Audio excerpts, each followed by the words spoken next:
হুন্না লিবাসুল লাকুম ওয়া আনতুম লিবাসুল লাহুন্না।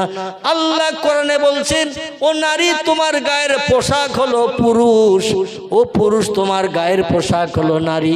পোশাক ছাড়া যেমন রাস্তায় তোমরা চলতে পারো না, পোশাকবিহীন উলঙ্গ হয়ে রাস্তাঘাটে যেমন বেরোতে পারো না, পোশাক পরিধান করলে সব জায়গায় যাওয়ার সুযোগ আছে না নাই? ওই রকম নারীর পোশাক হলো পুরুষ, পুরুষের পোশাক হলো নারী।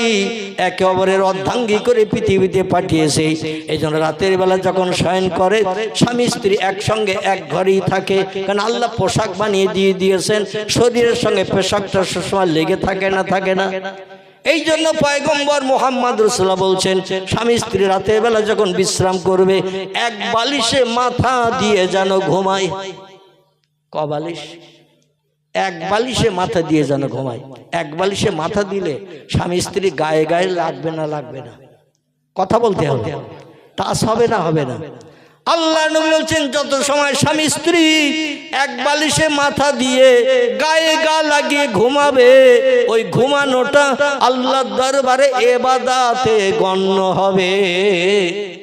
হাসরের মাঠে যখন নেকিবতী ওজন হবে, ঘুমানোটাও সবের পাল্লা চাপিয়ে দিয়ে সবের পাল্লা ভারী করে আল্লাহ জান্নাত হালাল বানিয়ে দেবে।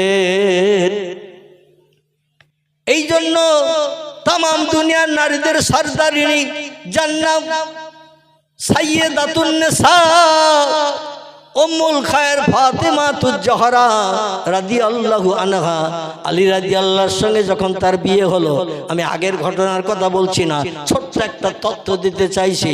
মসজিদে নববীর ভিতরে আসর বাদ পাকাপাকি হয়ে গেল, আলীর সঙ্গে ফাতেমার বিয়ে কখন হলো? আসরের নামাজ বাদ মসজিদে নববীর ভিতরে নবী মেম্বারে বসা আবু বকর সিদ্দিক, ওমর ফারুক দুইজন আলীরে নিয়ে পয়গম্বরের কাছে এসেছে। ইয়া রাসূলুল্লাহ, আমরা সবাই পয়গম দিলাম আপনার কন্যা ফাতেমার বিয়ের জন্য, আপনি হ্যাঁ না কিছু বললেন না। একটা লোক বাকি ছিল, খুঁজে খুঁজে দেখলাম সেই লোকটি হলো আবু তালেবের বেটা আলী। এই জন্য আলী আপনার কাছে পয়গম দেয়নি, এই জন্য ফাতেমার বিয়ের এখনো সিদ্ধান্ত আপনি নেননি বলে মনে হয়। তাই আলীরে আমরা জোর করে ধরে এনেছি, ও তো আসতে চাইছিল না। ও বলল, তোমরা প্রস্তাব দিতে পারো, তোমাদের ঘর আছে, বাড়ি আছে, জায়গা আছে, জমি আছে, ব্যবসা বাণিজ্য আছে, ক্ষেত মজুর আছে, গাছপালা আছে, খেজুর বাগান আছে, কিন্তু আমি আলী আমার বলতে কিছু নাই। নবীর উনানে যেদিন হাঁড়ি ওঠে আমার নসিবে কিছু জোটে, নবীর বিবি আয়েশার উনানে যেদিন হাঁড়ি ওঠে না আমি সেদিন অনাহারা হয়ে পানি পান করে নফল রোজা রাখি। জোরে বলুন একটু সুবহানাল্লাহ। ও ভাই আবু বকর, ও ভাই ওমর, আমার নিয়ে নবীর কাছে যেও না, কারণ ফাতেমার বিয়ের প্রস্তাব আমি দিতে পারবো না। আমার ঘর নাই, বাড়ি নাই, জায়গা নাই, জমি নাই, ব্যবসা নাই, টাকা নাই, পয়সা নাই, কিচ্ছু নাই। আমি নবীর একান্নভুক্ত মানুষ। আয়েশার উনানে যেদিন হাঁড়ি ওঠে আমার সেদিন পেটে কিছু জোটে, যেদিন আয়েশার উনানে হাঁড়ি ওঠে না নবীও অনাহারা থাকে, আমিও অনাহারা থাকি। ফাতেমারে বিয়ে করে কোথায় রাখবো, শাড়ি কাপড় কোথা থেকে দেব, পয়সা করি নাই, কিচ্ছু নাই। আমি নবীর বাড়ির এক অন্নভুক্ত মানুষ, আমাকে নিয়ে যে তোমরা লজ্জা দিও না। তাই সবাই গেছে ফাতেমার বিয়ের জন্য নবীজির কাছে প্রস্তাব দিতে। তামাম দুনিয়ার নারীদের সরদারিনী হযরত ফাতেমা, কে না চায় ফাতেমারে বিয়ে করতে? ফাতেমা যার স্ত্রী হবে তার ঘরটা আল্লাহর জান্নাতি সুখ নেমে আসবে। জোরে বলুন একটু সুবহানাল্লাহ। কিন্তু দুঃখের সঙ্গে বলি, ঘর ছেড়েছি, বাপ ছেড়েছি, মা ছেড়েছি, তারা মুশরিক কাফের ছিল বলে মক্কা নগরীতে সব ফেলে রেখে 8 বছর বয়সে কলেমা পড়ে নবীর হাতে হাত দিয়ে আমি মক্কা নগরী ত্যাগ করে মদিনায় খালি হাতে ভিক্ষুক সেজে চলে এসেছি। আমার কিচ্ছু নাই, এই জন্য আমি ফাতেমার বিয়ে করে ঝামেলায় পড়তে চাই না। আর ফাতেমার বিয়ে করলে আল্লাহর ইবাদত বন্দেগী কম হয়ে যাবে। চিল্লায়ে বলুন একটু সুবহানাল্লাহ। এই ভয়ে বিয়ের প্রস্তাব দিতে যায় না। জোর করে আবু বকর ওমর ধরে নিয়ে এসেছে, বলে যেতেই হবে তোর, নবী কন্যা দায়ে থাকবে, রাতের ঘুম কামাই করে দুশ্চিন্তা করবে। কারণ যাদের মেয়ে বড় হয়ে গেছে, 18-20 বছর বয়স হয়ে গেছে, এরা ঠিক মতো ঘুমাতে পারে, পিতা মা দুশ্চিন্তায় থাকে। পুরুষের থেকে নারীরা বেশি দুশ্চিন্তায় থাকে। কন্যা যখন বয়স্কা যুবতী হয়ে যায়, 18-20 বছর বয়স হয়ে যায়, আল্লাহর নবীকে সাবির আলী ইয়া রাসূলুল্লাহ ফাতেমার বিবাহের যোগ্য হয়ে গেছে। আল্লাহর পয়গম্বর নিশ্চয় আপনি দুশ্চিন্তায় আছেন, আর আমরা বেঁচে থাকলে আপনি দুশ্চিন্তায় থাকবেন, এটা আমরা পছন্দ করি না। আপনার কন্যাকে পাত্রস্থ করার চেষ্টা করব। এই জন্য আলীরে ধরে নিয়ে এসেছে দুইজন, এনে বলছে আলী নবীর কাছে তোমার বিয়ের প্রস্তাব দাও। আলী বলছেন আমি তো আসার সময় বলেছি নবীর কাছে যদি যেতে হয় যাব, তোমাদের দুইজনের মর্যাদা রক্ষার্থে, তবে আমি কিছু বলতে পারবো, আমি কিছু বলতে পারবো না, যা কিছু বলার তোমাদের বলতে হবে, কারণ আমি নবীর কাছে ফাতেমার বিয়ের প্রস্তাব দিয়ে লজ্জায় মাথা নত হতে চাই না। আল্লাহ নবী বলছেন মাহালুকে মাকবারুকে ইয়া আলী ইবনে আবি তালিব, ও মক্কার অধিবাসী আবু তালেবের বেটা আলী রে, আমার আপন চাচাতো ভাই গো, কি খবর? দুইজন বন্ধুকে সাথে করে নিয়ে, দুইজন মুমিন মুসলমান ভাইকে সাথে করে নিয়ে আমার কাছে কি জন্য এসেছো? আলী বলেন না কিছু না ইয়া রাসূলুল্লাহ, এমনি এমনি এসেছি। হযরত আলী বলছে ইয়া রাসূলুল্লাহ কিছু না, এমনি এমনি এসেছি। নবী বলছেন আলী দুইজন বন্ধুকে সঙ্গে করে এনেছো, এমনি এমনি এসেছো আমার বিশ্বাস হয় না, তোমার চোখে মুখে যেন কোন একটা ভাব পরিলক্ষিত হচ্ছে, তুমি যেন কিছু একটা বলার জন্য এসেছো, তো লজ্জায় তুমি বলতে পারছো না, এটা ঠিক কিনা বলো? আলী বলছেন আল্লাহি লা শাক্কা ফিহি, মানুষ যেটা জানে না সেটা জানে আল্লাহ। ঠিক না ভুল? আমরা যেটা চোখে দেখতে পাই না সেটা দেখতে পাই কে? আমরা যে কাজটা করতে পারি না সে কাজটা তাড়াতাড়ি করতে পারে কে? আমরা যে খবর জানতে পারি না সবার আগে খবরটা জানতে পারে কে? তিনি হলেন আল্লাহ সুবহানাহু ওয়া তাআলা। এই জন্য আল্লাহকে আলিমুল গায়েব বলা হয়। গায়েবের খবর, আভ্যন্তরীণ খবর দুনিয়ার কেউ জানে না, এই খবরটা জানে আমার আল্লাহ। আবার এই গায়েবের খবর আল্লাহ যারে জানায় তারা জানে না। আমাদের আহলে সুন্নাতুল জামাতের আকীদার মত হলো আল্লাহ যারে যেটা জানায় সে সেটা জানে, তবে সব খবরের মালিক হলো আল্লাহ। জোরে বলুন আমিন। আল্লাহ পাক বিশ্ব নবীর কাছে ওই মসজিদে নববীতে আবু বকর ওমর যখন আলীরে নিয়ে বুঝাচ্ছেন নবীর কাছে বিবাহের প্রস্তাব দেওয়ার জন্য, জিবরিল আল্লাহ পাঠিয়ে দিয়েছেন ইজহাবিয়া জিবরিল ইলা রাসূলিহি, জিবরিল তাড়াতাড়ি আমার পয়গম্বরের কাছে যা, আমার পয়গম্বরের কাছে চলে যা, খবরটা পৌঁছে দিয়ে দে। আবু বকর আর ওমর দুইজনে মিলে আলীকে সঙ্গে করে নিয়ে ফাতেমার বিয়ের প্রস্তাব দিতে নিয়ে আসে। আমি আল্লাহ পাক ফাতেমার স্বামী হিসাবে আলীকে পছন্দ করে নিয়েছি। আর একটু জোরে হবে না? নারায়ে তাকবীর। তাহলে আবু বকর জানে না, ওমর জানে না, আলী জানে না, আল্লাহ পছন্দ করেছে। আর আলী প্রস্তাব নিয়ে আসে, নবীর কাছে খবর আগাম এসে গেছে। জলে বলুন সুবহানাল্লাহ। আলীকে বলছেন আলী কি খবর, কি জন্য এসেছো? দুইজন বন্ধুকে নিয়ে। আলী বলছেন না ইয়া রাসূলুল্লাহ কিছু না। আল্লাহ নবী বলছে তোমার চোখে মুখে যেন কোন একটা ভাব পরিলক্ষিত হচ্ছে, তুমি কিছু একটা বলার জন্য এসেছো। আলী বলছে না ইয়া রাসূলুল্লাহ কিছু না, মানে বলতে পারছে না, লজ্জায় যে আপনার কন্যা ফাতেমার বিয়ের প্রস্তাব এনেছি, যদি মতামত হয় আমার সঙ্গে বিয়ে দিতে পারেন, এই কথাটা বলতে পারছেন না লজ্জায়। আল্লাহ নবী বলছেন আলী তুমি যে মনোবাঞ্ছা মনো আশা আকাঙ্ক্ষা নিয়ে যে কথা বলার জন্য দুইজন বন্ধু নিয়ে এসেছো, তোমার লজ্জা লাগছে বলতে, আমি কি তোমার মনের কথাটা বলে দিতে পারি? আলী যে উদ্দেশ্য নিয়ে এসেছো বলতে লজ্জা পাচ্ছ, আমি তোমার মনের কথাটা কি বলে দিতে পারি? আলী বলেন আল্লাহি লা শাক্কা ফিহি, সেই খোদার কসম আপনি তো গোপন খবর আল্লাহর তরফ থেকে অ্যাডভান্স জানেন, অবশ্য আপনি যদি আমার মনের খবর বলে দেন আমি শুনে বড় তৃপ্তি পেতে পারি।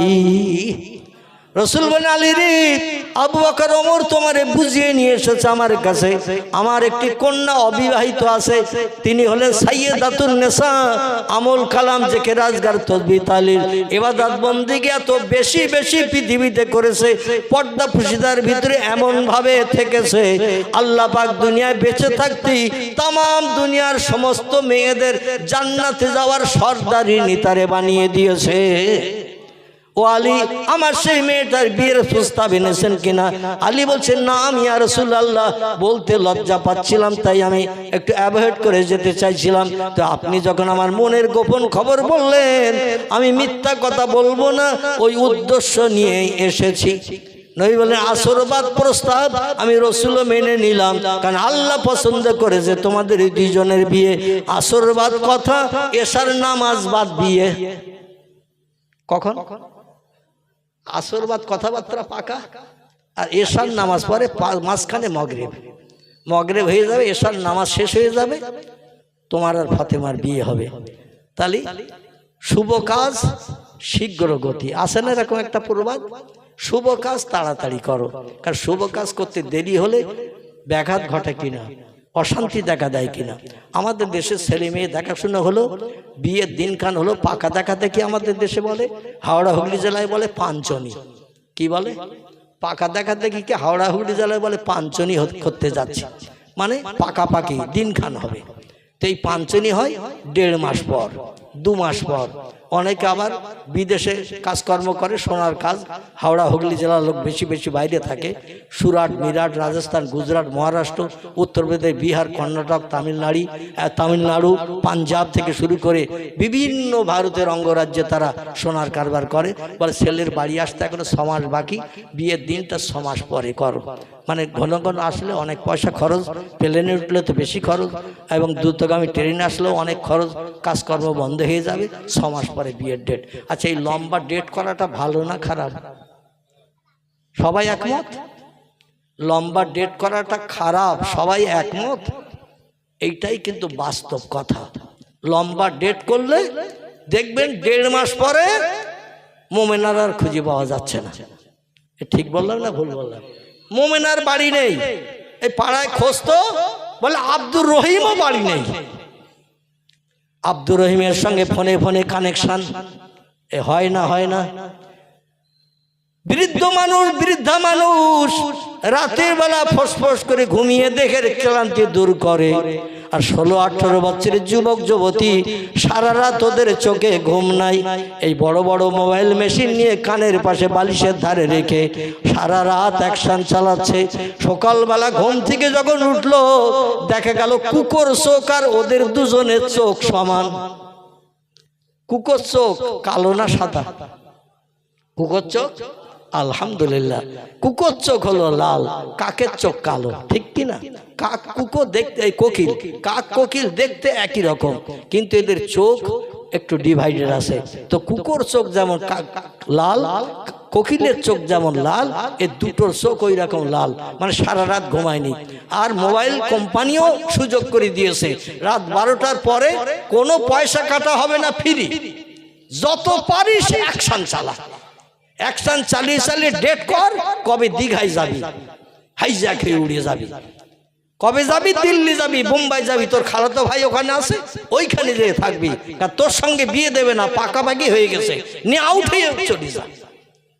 ছেলেও নাই, মেয়েও নাই, শুভ কাজ শীঘ্র গতি, উভয় পক্ষের দেখাশোনা যখন হয়ে যাবে, তাড়াতাড়ি কাজটা করে নাও, তাহলে আর অশান্তি বাঁধবে না। আল্লাহ নবী বললেন, পাকাপাকি যখন হয়ে গেল, তুমি প্রস্তাব এনেছো, আমিও রাজি হয়ে গেলাম। আসরবাদ প্রস্তাব দিলে এশাবাদ বিয়ে হবে। জোরে বলুন একটু সুবহানাল্লাহ। আল্লাহ নবী বলছেন, আলী রে, বিয়ে সাবাদ হবে। আমি রাসূল সিদ্ধান্ত নিলাম, সাহাবীদের সব আমন্ত্রিত, তারাও বিয়ের মজলিসে থাকবে, সবাই থাকবে, দোয়া কামনা করবে তোমাদের উভয়ের সংসার জীবনটা যাতে সুখের হয়। ও আলী, তবে বিয়ে করতে গেলে পাত্রীর জন্য বিশেষ করে কিছু যৌতুকাদি গহনা ছেলের পক্ষের দিতে হয় না? অতীতকাল থেকে নিয়ম চলে আসছে, শাড়ি দিতে হয়, চুড়ি দিতে হয়, আলতা দিতে হয়, হেমানি দিতে হয়, পাউডার দিতে হয়, কপালের টিপ দিতে হয়, ঠোঁট পালিশ, নখ পালিশ, নাক পালিশ, বিভিন্ন জিনিস দিয়ে দিয়ে মেয়েটাকে সুন্দর করে সাজিয়ে নিয়ে যেতে হয়। ও আলী, বিয়ে করতে তুমি প্রস্তাব নিয়ে এসেছো, তো ফাতেমারে বিয়ে করতে গেলে শাড়ি চুড়ি লাগবে, হেমানি পাউডার, আলতা লাগবে, আয়না দিতে হবে, মাথার চুলগুলো চিরুনি দিয়ে পরিপাট করবে, পয়সা কড়ি কত আছে বলো? আলী বলছে, ওমরের দিকে একবার তাকায়, আবু বকরের দিকে একবার তাকায়, বলছে, বললো আমি যাব না, বললাম আর তোমরাই তো জোর করে আমারে আনলে না, এবার থাকাও। আমার চাল নাই, চুলো নাই, ঘরে নাই, বাড়ি নাই, জায়গা নাই, জমি নাই, পয়সা নাই, করি নাই, কিচ্ছু নাই। এখন পয়গম্বর বলছে বিবাহের প্রস্তাবে রাজি হয়ে গেছি। একটা মেয়েকে বিয়ে করে বিবি হিসাবে ঘরে আনতে গেলে তারে সাজিয়ে গুজিয়ে আনতে হয়। সাজা গোজার জন্য পয়সা করি কি জোগাড় করেছে বলো? হযরতে আলী আবু বকরের দিকে তাকায় বলে বলো কি বলবো? ওমরের দিকে তাকায় বলে বলো কি বলবো? আবু বকর ওমর বলছে সংসার জীবনে সুখ ভোগ করবে তুমি, আর আমরা কি এখন কোনো কথা বলবো? যা বলার তুমি বলো। হযরত আলী বলছেন ইয়া রাসূলুল্লাহ আল্লাহে লা শাক্কা ফিহে, সেই খোদার কসম আমার বলতে পৃথিবীতে কিছু নাই। জোরে বলেন একটা আল্লাহু আকবার। এক কথাই বলে দিলেন আমার বলতে পৃথিবীতে কিছু নাই। নবী বলছেন আলী তোমার আর ফাতেমার বিয়ে আল্লাহ পছন্দ করেছে। কে পছন্দ করেছে? আল্লাহ পছন্দ করেছে। অতএব তোমার যৌতুকাদি কেনার পয়সা নাই, আল্লাহ কি জানে না? আল্লাহু আলামু বিমুরাদিহি, যে আমরা জানি না সে জানে কে? আল্লাহ জানে। তো তোমার বিয়ের পয়সা নাই, তুমি বলছো কিচ্ছু নাই। তো কিচ্ছু না থাকলে তোমার বিয়ে আল্লাহ কি করে পছন্দ করলো? একটু ভালো করে চিন্তা ভাবনা করো। নিশ্চয়ই তোমার বলতে কিছু আছে, না থাকলে আল্লাহ পছন্দ করতেন না। একটু চিন্তা করো, ফিকির করো, অবশ্যই দেখবে কিছু বেরিয়ে যাবে। আচ্ছা নবী এই কথাটা বলেছে, ঠিক বলেছে না ভুল বলেছে? পয়গম্বর মুহাম্মদ রাসূলুল্লাহ বলছেন একটু চিন্তা ভাবনা করো, দেখবে তোমার বলতে কিছু বেরিয়ে যাবে। রাসূল বলেন আনা মদিনাতুল ইলমি ওয়া আলিউন বাবুহা, আমি হলাম জ্ঞানের শহর, আর ওই শহরের দরজা হলো হযরতে আলী।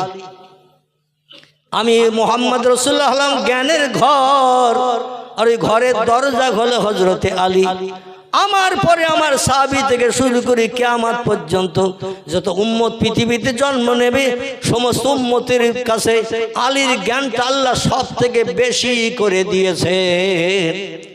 আমি হলাম জ্ঞানের শহর, আমার মতো জ্ঞান আর আল্লাহ পৃথিবীতে কাউরে দেয় নাই। আর ওই জ্ঞানের ঘরের দরজা হলো হযরতে আলী। নবী যেই তথ্য সাহাবীদের কাছে দিয়ে বললেন আলীরে তোমরা যা তাই মনে করিও না, শিক্ষার জন্য, জ্ঞানের জন্য, উত্তম নিদর্শনের জন্য, উত্তম যুক্তি বুদ্ধির জন্য আলীর কাছে তোমরা তথ্য জানতে চাইবে, যে তথ্য তোমাদের মগজে আসবে না, ইনশাআল্লাহ আলী সেই তথ্যটা দিয়ে তোমাদের মুখে হাসি ফুটিয়ে দেবে। এজন্য পয়গম্বর আলী, পয়গম্বর মুহাম্মদ রাসূলুল্লাহর প্রিয় জামাই আলী রাদিয়াল্লাহু মসজিদে নববীতে একদিন সাহাবীদের সামনে বলছেন শোনো, আল্লাহর নবীর থেকে এক জায়গায় আমার দাম বেশি। ক জায়গায়? আল্লাহর নবীর থেকে আমার একটা জায়গায় মর্যাদা বেশি, দাম বেশি। সাহাবীরা আবার এ আলী খবরদার, যে কথা বলেছো ও কথা যেন আর মুখে উচ্চারণ করিও না। ওমরের মতো শুনলে কিন্তু তোমার ধর থেকে শির আলাদা করে দিয়ে দেবে। পয়গম্বর মুহাম্মদের হাতে হাত দিয়ে কলেমা পড়েছো, পয়গম্বর কাছে ইসলাম শরীয়তের আইন কানুন শিখেছো, আর পয়গম্বরের থেকে তোমার দাম এক জায়গায় বেশি, এ কথা ওমর শুনলে তোমারে কিন্তু ছাড়বে না, ধর থেকে শির আলাদা করে দেবে। যা বলেছো আর বলিও না। আলী বলে আল্লাহু লা শাক্কা ফিহি, আমি যা বলি জোর গলায় বলি, সত্য কথা একবার না আমি 10 বার বলি, জনগণকে জানানোর জন্য। যত সময় হায়াতে বেশি আছি সত্য কথা বলি যাব, কে মানলো আর মানলো না আমার দেখার দরকার করে না। জোরে বলুন একটু সুবহানাল্লাহ। এমত অবস্থাতে পয়গম্বর মুহাম্মদ রাসূলুল্লাহ আসরের নামাজের ইমামতি করতে মসজিদে নববীতে ঢুকেছেন। সাহাবীরা বলে ইয়া রাসূলুল্লাহ, হে আপনার জামাই আলী এমন একটা মন্তব্য করেছে যেটা কারো পক্ষে মেনে নেওয়া সম্ভবপর হচ্ছে না। আমরা বললাম তুমি ওই কথা দ্বিতীয় বলো না, নবীর শান কম হয়ে যাবে, নবীর মর্যাদা কম হয়ে যাবে। আমরা বেঁচে থাকতে মেনে নিতে পারি না, নবীর উপরে কেউ যেতে পারে না। আলী বলছেন তোমাদের ধারণা আমার ধারণা এক না, তোমাদের জ্ঞান আমার জ্ঞান এক না, আমি যেটা বলেছি সত্য বলেছি। সাহাবীরা বলে ইয়া রাসূলুল্লাহ, আলী কিছু তো আমাদের কথায় কর্ণপাত করে না, আমাদের কথার দাম দেয় না। এখন আপনি এসেছেন মসজিদে নববীতে, আলী এইরকম একটা তথ্য দিয়েছে, আলীকে জিজ্ঞাসা করুন কোন জ্ঞানের বলে, কোন মর্যাদার বলে, কোন সম্মানের বলে আপনার উপরে আলী উঠে গেছে, এটা একটু আলীকে জিজ্ঞাসা করেন। পয়গম্বর ডেকে বলে ইয়া আলী ইবনে আবি তালিব, ও আবু তালেবের বেটা আলী গো, তুমি কি এমন মন্তব্য মসজিদে নববীতে করেছো? আলী বলেন না আমি ইয়া রাসূলুল্লাহ, হ্যাঁ আমি করেছি। নবী বলেন আমার থেকে তোমার মর্যাদা বেশি, সম্মান বেশি, আমার থেকে তোমার দাম বেশি। সাহাবীদের কাছে তুমি কথা বলে তো নিষ্কৃতি পাবে না, রেহাই পাবে না। তাদের ব্রেনে আল্লাহ যথেষ্ট জ্ঞান দিয়েছে, কোরআনের জ্ঞান যেমন দিয়েছে, আমার জবানে হাদিসের জ্ঞানও দিয়েছে, দিন শরিয়াতের জ্ঞান দিয়েছে। অতএব তারা দিন শরিয়াতের জ্ঞানের মাধ্যম দিয়ে মাপকাঠিতে যাচাই করে তোমার তত্ত্বটা ওরা মিলাতে পারছে না। এই জন্য তুমি কোন উপলক্ষ করে বলেছো, কোন কারণে বলেছো, তত্ত্বটা একটু সাহাবীদের কাছে বুঝিয়ে দিয়ে ওদের সমালোচনা করা মুখটা বন্ধ করে দাও।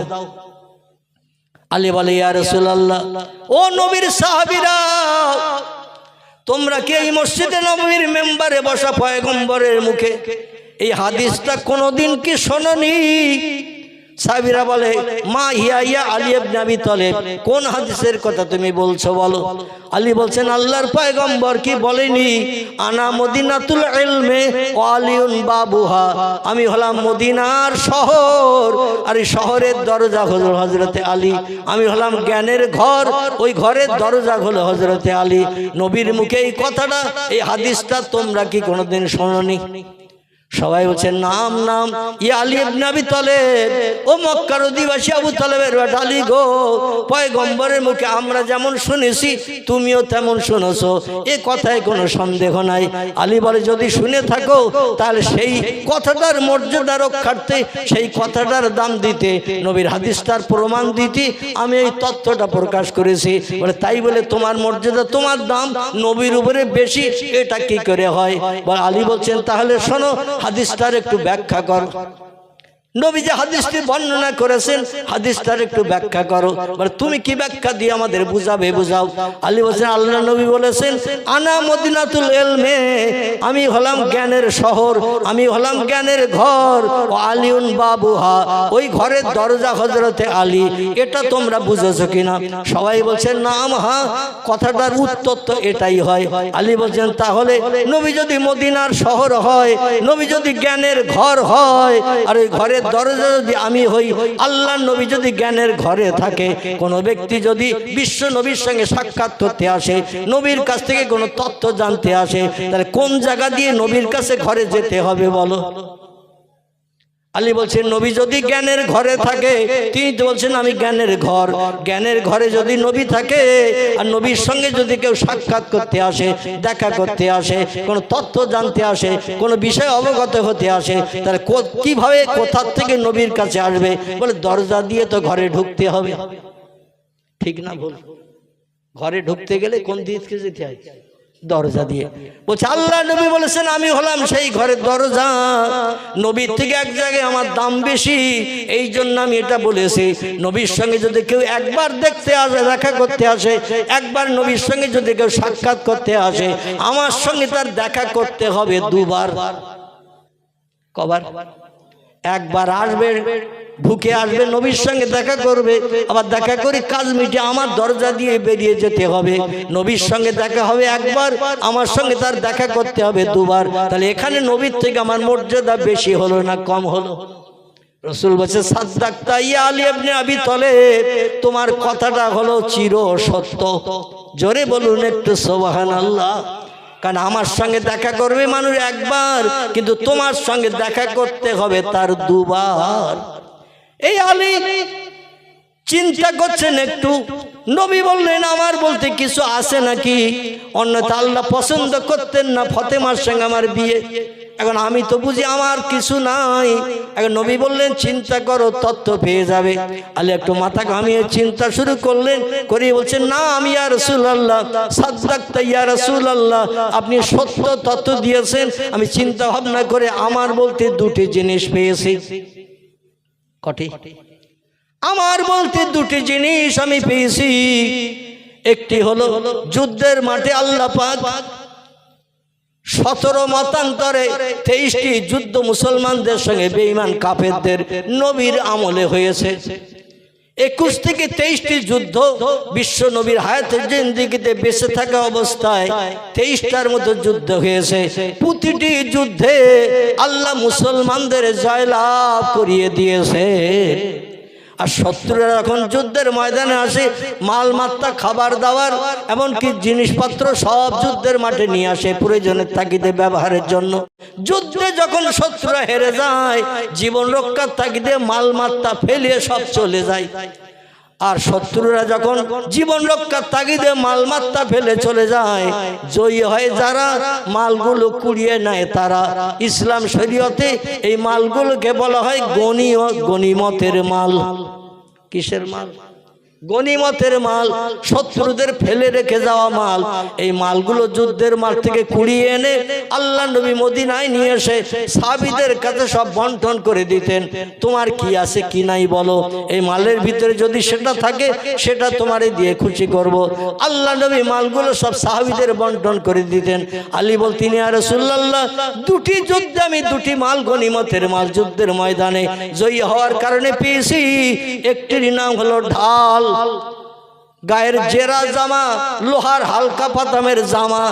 ইয়া রাসূলুল্লাহ, আমি একবার পেয়েছি যুদ্ধের ময়দানে যখন যুদ্ধ করতে যাই হালকা লোহার পাতামের জামা গায়ে দিয়ে যাই যুদ্ধ করতে। শত্রুরা তরবারি মারলে দেহে যেন কোনো ক্ষতিকাজ না হয়। লোহার পাতামের উপরে তরবারি লাগবে, তরবারি ভেঙে চলে যাবে, দেহে কোনো ক্ষতি হবে না। এরে বলা হয় আরবিতে জেরা। কি বলা হয়? জেরা, হালকা পাতামের জামা। আর একটা যুদ্ধে আমি পেয়েছি একটা লম্বা তরবারি, গনিমতের মাল শত্রুরা ফেলে রেখে গিয়েছিল। আর আমি যুদ্ধের মাঠে শত্রুদের সঙ্গে মোকাবেলার জন্য একটা তরবারি পেয়েছিলাম। ইয়া রাসূলুল্লাহ, আমার এই দুটি মাল আমার মাল, গনিমতের মাল আপনি আমার হাতে তুলে দিয়েছিলেন। ওই মাল দুটো মা আয়েশাতুল হুমায়রার ঘরের খেজুরের পাতার ডাটার বেড়ায় ঝুলানো রয়েছে। জোরে বলুন একটু সুবহানাল্লাহ। আপনার বিবি উম্মুল মুমিনিন হযরতে আয়েশাতুল হুমায়রার ঘরের ওই খেজুরের পাতার ডাটা দিয়ে বেড়া দেয়া ঘর আমাদের দেশে এখন নাই। সরকারি তরফ থেকে সুযোগ সুবিধা হচ্ছে, প্রতি গ্রামে গ্রামে সরকারি বাড়ি এখন দিচ্ছে না এখন আগামীতে 20-30 বছরের ভিতরে মাটির বাড়ি আর চোখে দেখতে পাওয়া যাবে না। মানে যার নাই তারা পেয়ে যাচ্ছে। আমাদের পৌরসভায় তো এখন ঘর নেওয়ার লোক নাই, মানে অধিকাংশ মানুষের ঘর সব পাকা হয়ে গেছে। আমি বাস্তব বলছি, আমাদের বসিরহাট পৌরসভায় সরকারি ঘর নেওয়ার লোক নাই। যাদের ঘর ছিল না প্রত্যেকের হয়ে গেছে। এখন আগামীতে নেবে কেনা ঘর নেওয়ার লোক নাই। আগামীতে মাটির বাড়ি দেখতে পাওয়া যাবে না। আর পয়গম্বর হাদিস শরীফে, তিরমিজি শরীফে, আবু দাউদ শরীফে জানিয়েছেন পৃথিবী যখন লাল রং হয়ে যাবে হাল্লা বেহাল বালা, আল্লাহর আসমানি গজব, কিয়ামতের শুভ লক্ষণ তোমরা দেখতে পাবে। কিয়ামত সংঘটিত হওয়ার শুভ লক্ষণ দেখতে পাবে, দুনিয়া ধ্বংস হওয়ার শুভ লক্ষণ দেখতে পাবে। পৃথিবী আর থাকবে না, আল্লাহ দুনিয়া ধ্বংস করবে। সাহাবীরা বললেন ইয়া রাসূলুল্লাহ, লাল রংটা বলতে কি বোঝায়? নবী বললেন পাকা বাড়ি, মাটি পড়িয়ে ইট বানিয়ে ওই লাল রঙের ইট দিয়ে পাকা বাড়ি তৈরি হবে। মাটির বাড়ি আর নজরে দেখা যাবে না। পাটকাঠির বেড়ার বাড়ি আগে দেখতে পাওয়া যেত না। আল্লাহ কম বেশি, আমি অধম, আমার বয়স এখন বর্তমান 64-র উপরে। কত বললাম? আমার বয়স এখন 64-র উপরে। ছোটবেলায় দেখেছি আমাদের পাড়া প্রতিবেশী অনেকের পাটকাঠির বেড়া দিয়ে ঘর, অনেকের কুঞ্চির বেড়া দিয়ে ঘর, দরবার বেড়া দিয়ে ঘর। এখন আর আছে পাটকাঠির বেড়ার ঘর? এখন আর নজরে খুঁজলেও সারাদিন ঘুরলেও দেখতে পাবেন না। তো এই লাল রং পাকা বাড়ি যখন তামাম পৃথিবীতে হয়ে যাবে, মাটির বাড়ি আর থাকবে না। নবী বললেন কিয়ামতের জন্য অপেক্ষা করো, কিয়ামত হবে। ইজা তুলিয়ে শামসে মাগরিবে হা, পশ্চিম দিকে আল্লাহ তখন সূর্যোদয় করে দেবে। দুনিয়ায় মানুষের যখন অভাব অনটনা থাকবে না, ঘর বাড়ি বাসস্থানের আর অভাব থাকবে না, মানুষ তখন আল্লাহ ভোলা হয়ে যাবে। মানুষ যখন আল্লাহরা নেবে না, মর্জিনের আজানে কান দেবে না, মসজিদ মুখ হবে না, আল্লাহ বলবেন আমার দুনিয়া আমি আর রাখবো না, আমি 7 করে দুনিয়া বানিয়েছিলাম আর 7 করে সৃষ্টি শ্রেষ্ঠ করে মানুষ তোদের পাঠিয়েছিলাম। ওমা খলাকতুল জিন্না ওয়াল ইনসা ইল্লা লিয়াবুদুন। ও মানুষ তোদের দুনিয়ায় পাঠিয়েছিলাম দুনিয়ার সৌন্দর্য শ্রীবৃদ্ধির জন্য, আমার ইবাদতের উপলক্ষ করে। তো মসজিদের আজানে যখন কান্দিস না, মসজিদে জামাতে যখন শরীক হইস না, রমজান মাসে রোজা রাখিস না, সন্ধ্যার প্রাককালে ইফতারের সময় প্লেট নিয়ে আর বসিস না, 4 দোকানে ইফতার করিস, সকালে দুপুরে বিকালে সন্ধ্যায়। তোরা রমজান মাসের মর্যাদা দিস না। আমার কোরআন 24 ঘন্টা একবার নজরেও দেখিস না। তেলাওয়াত করা তো দূরে থাক, কোরআনে হাত দেওয়া তো দূরে থাক, তেলাওয়াত করা দূরে থাক, একটু নজরও পর্যন্ত দেখিস না। আমার দুনিয়া আমি আর রাখবো না। আল্লাহ তখন বলে, সূর্য আজ আর পূর্ব দিক থেকে উঠো না, এজা তুলিয়ে শামসে মাগরিবে হা, সূর্য গতিপথ পরিবর্তন করো, পশ্চিম দিক থেকে গাছের মাথা দিয়ে ডগমগ করে ঠেলে ওঠো। সেদিন 9টা ধানের চাল কটা গুনে নিতে কোনো অসুবিধা হবে না। একটা দিন লম্বা করা হবে, 50 আলফা সানা মিম্মা তাউদ্দুন। জোরে বলুন একটু আল্লাহু আকবার। নবীজি সাল্লাল্লাহু আলাইহি সাল্লাম জানিয়েছেন, সূর্য যেদিন পশ্চিম দিক থেকে উদয় হবে, পূর্ব দিকে অস্তমিত হতে যাবে, সেদিন 24 ঘন্টার দিন হবে না, 12 ঘন্টার দিন, 12 ঘন্টার রাত, এইভাবে 24 ঘন্টা মিলে একটা দিন হয়। সেদিন এই দিন আর হবে না, একটানা সূর্যের আলো মানুষ দেখতে পারবে। 50 আলফা সানা মিম্মা তাউদ্দুন, 50,000 বছর গণনা করলে যত ঘন্টা হয়, একটা দিন হবে তত ঘন্টা। 50,000 বছর দিন গণনা করলে যত ঘন্টা হয়, একটা দিন হবে তত ঘন্টা। আর একদিনে তাম পৃথিবীর অতীত বর্তমান ভবিষ্যৎ 3 কালের সব মানুষের জীবনের হিসাব নিকাশ একটা দিনে আমি আল্লাহ কমপ্লিট করে ফেলবো। সূর্য উঠবে তার ডুববে না, গতিপথ পরিবর্তন করবে না, পিপিলিকার মতো সারপোকার মতো পিট পিট পিট পিট করে চলবে। জোরে বলুন একটু সুবহানাল্লাহ। আর সূর্য বর্তমান 9,30,00,000 মাইল দূরে অবস্থান করছে। বিজ্ঞানীদের মতামত, আল্লাহর কোরআনে তেমন মতামত দেওয়া নাই। তো নবী মুহাম্মদ রাসূলুল্লাহ বলেছেন, পৃথিবীর জমিন থেকে সূর্যের দূরত্ব হলো 500 বছরের রাস্তা। কত বললাম? এক একটা আসমানের মাঝখানের ফাঁকা জায়গা হলো 500 বছরের রাস্তা। এই যে নীল আকাশ দেখতে পাই, এই নীল আকাশ থেকে পৃথিবীর জমিনের দূরত্ব হলো 500 বছরের রাস্তা। সাহাবীরা বলছে, ইয়া রাসূলুল্লাহ 500 বছর কি জানের সম্পর্কে আপনি তথ্য দিলেন? নবী বলে, একটা দ্রুতগামী ঘোড়া লেজ তুলে যদি ছোটে, খায় না, ঘুমায় না, পেশাব করে না, পায়খানা করে না, রেস্ট নেয় না, হাফ টাইম করে না, একটানা যদি 500 বছর দুরন্ত দ্রুতগামী ঘোড়া যদি ছোটে, যত পথ অতিক্রম করবে, এক একটা আসমানের মাঝখানে ফাঁকা হলো ততটা। ও পৃথিবীর মানুষ, আমার জীবনের 53 বছর বয়সে রজব মাসের 26 তারিখের দিন গত রাত মক্কার কাবার চাতল থেকে আল্লাহর আরশ কুরসি আমি দেখতে গিয়েছিলাম। প্রথম আসমানে যখন গেলাম, 500 বছরের দূরত্বপথ অতিক্রম করে প্রথম আসমান পাড়ি দিলাম। দ্বিতীয় আসমানে যেয়ে দেখলাম এই 500 বছরের রাস্তা নীল আকাশ থেকে যতটা, দ্বিতীয় আসমানে যেতে আবার ততটা ফাঁকা, আবার এক একটা আকাশ ততটা পুরু। তাফসীরে খাজির, তাফসীরে রুহুল বায়ান, তাফসীরে মাওজিহুল কোরআন, তাফসীরে বিজলাল কোরআন, মুফাসসিরগণ তাফসীরের কথাই তথ্য লিপিবদ্ধ করেছেন। এক একটা আকাশের থেকে জমিনের দূরত্ব হলো 500 বছরের রাস্তা। পয়গম্বর বলছেন, আমি এইভাবে 500 বছরের রাস্তা অতিক্রম করলাম। এক একটা আকাশ আবার 500 বছরের রাস্তার মতো পুরু। ওই যে আকাশ দেখি, এক একটা আকাশ 500 বছরের রাস্তার মতো পুরু। বিজ্ঞানীরা আকাশ সম্পর্কে কোনো তথ্য দিয়েছে? কথা বলতে হবে। আকাশ সম্পর্কে তথ্য দেয়নি। সূর্য কোথায় আছে এখনো পর্যন্ত বিজ্ঞানীরা তথ্য দিয়েছে? শুধু দূরত্ব বলেছে। পৃথিবীর জমিন থেকে চাঁদের দূরত্ব 2,32,000 মাইল দূর বলেছে না? বিজ্ঞানীরা বলেছে, কিন্তু কোথায় কোন জায়গায় আছে তথ্য দেয়নি।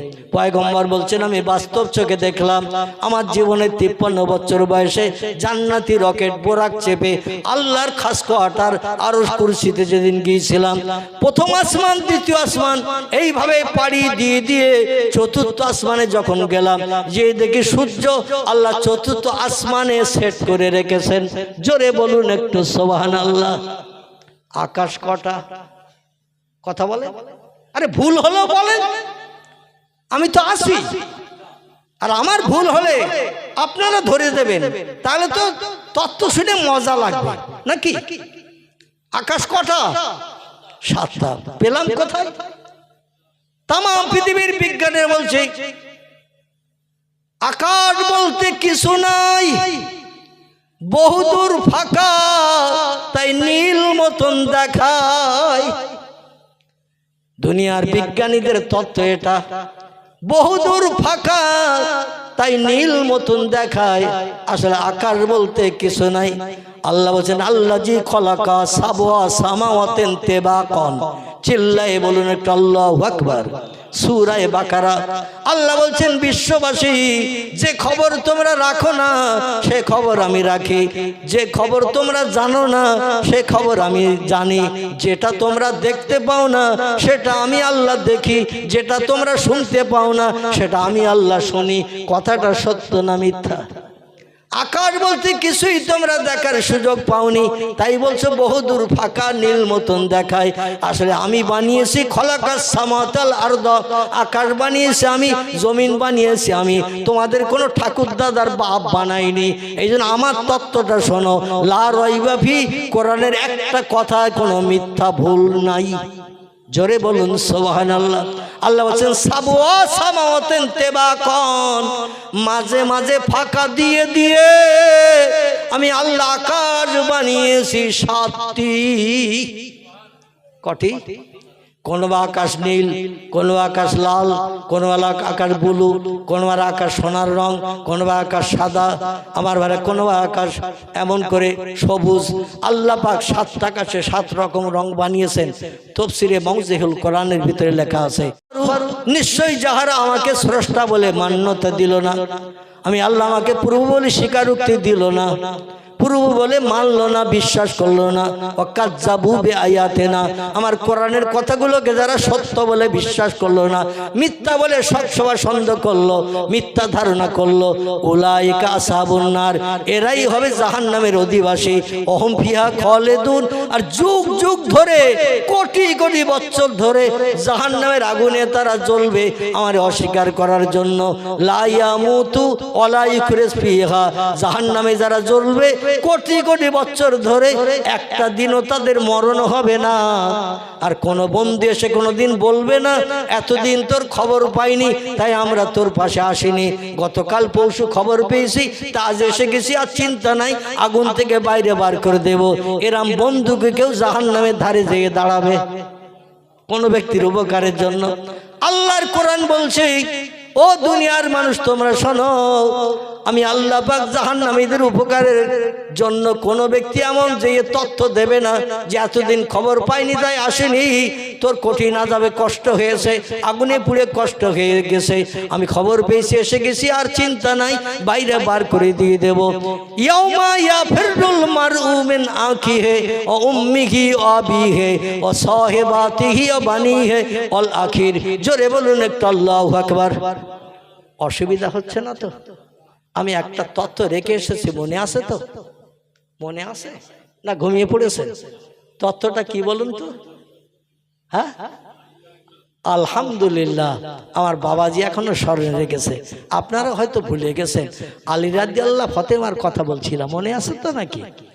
আমার ভাইরা একটুখানি আল্লাহর ভয়, হাসরের মাঠের ভয়, কবরে আযাবের ভয়, সূর্যের রৌদ্র তেজের ভয়, দুনিয়ার জমিনে একটু হৃদয়ে তৈরি করে নিন। কোরআন হাদিসের কথা শুনে একটু মনে মনে চিন্তা ভাবনা করবেন, বাড়ি যেয়ে বালিশে মাথা দিয়ে যে একটু চিন্তা ভাবনা করবেন। শুধু ভালো মন্দ কেচ্ছা কাহিনী শুনলে হবে না, পরকাল লম্বা লম্বা কোটি কোটি বছরের জিন্দেগির দিন, সেদিনের উপায় কি হবে একটু চিন্তা নিয়ে বাড়ি যেতে হবে। সকলে বলুন আমিন। আল্লাহর কোরআন বলছে ইয়াউমা ইয়াফিরুল মারউ মিন আখিহি ওয়া উম্মিহি, বন্ধু উপকার করা তো দূরে থাক, তোমার ভাই ভাইয়ের খোঁজ নেবে না, বাপ মায়ের খোঁজ নেবে না, মা বাপের খোঁজ নেবে না, বন্ধু বন্ধুর খোঁজ নেবে না, স্বামী স্ত্রী কেউ কারো কাছে হাসরের মাঠে পরিচয় পর্যন্ত দেবে না। এমনকি কলিজার টুকরো জন্মদাতা সন্তান এই সন্তানের নেকি বদি মিজানের দাড়ি পাল্লায় যখন ওজন করা হবে, নেকি যতটা পাপ ততটা, মনিকাটা মাঝখানে সমান সমান দাঁড়িয়ে গেছে। সব যতটা পাপও ততটা, মাঝখানে মনিকাটা সোজা হয়ে দাঁড়িয়ে রয়েছে। আল্লাহ বলেন একটা সব যদি হাসরের মাঠ থেকে ও বান্দা কালেকশন করে এনে সবের পাল্লায় চাপিয়ে দিয়ে মনিকাটাটা সবের দিকে ঝুঁকিয়ে দিতে পারো, চির শান্তির আবাসস্থল জান্নাত কোটি কোটি বছর তোমার জন্য হালাল হয়ে যাবে।